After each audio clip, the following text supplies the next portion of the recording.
Ahangaha turi ni hagati ya Sonatube na Rwanda gisi. Iyi vatiri y'umukara muri kureba iri kumanuka ijya mu mujyi. Iri guturuka ruguru nk'ivuye Sonatube, Rompoye cyangwa se za Remera. Nkuko mubibona nyine iyo uhagaze ahangaho ba witegeye muri kubona hari hakurya umusozi uri hejuru ni Kimihurura. Muri kubona bisi zisigaye zikoreshwa muri Kigali gutwara abagenzi zimwe za electrique. Kira cyerekezo kindi muri kubona hakurya ni Remera igice kimwe.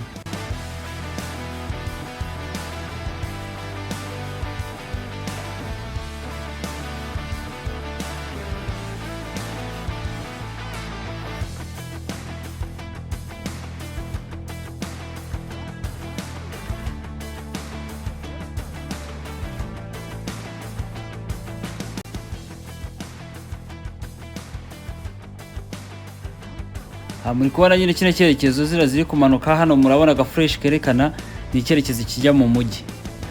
Downtown nyine aho mu mujyi nyine aho muri center neza.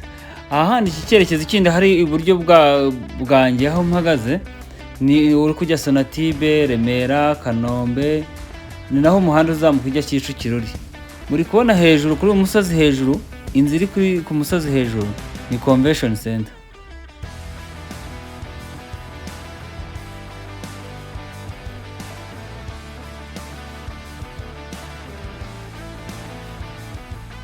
Muri iki gihe transport iraryoshye, reba bisi zisigaye zitwara abantu zimwe z'amashanyarazi.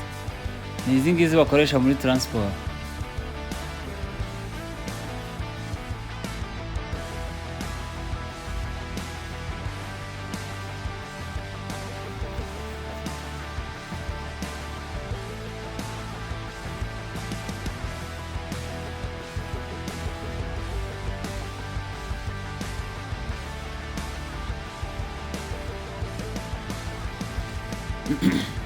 Hano uri kugenda bya Sonatube neza uri kubona irangi y'umweru y'ubuzima.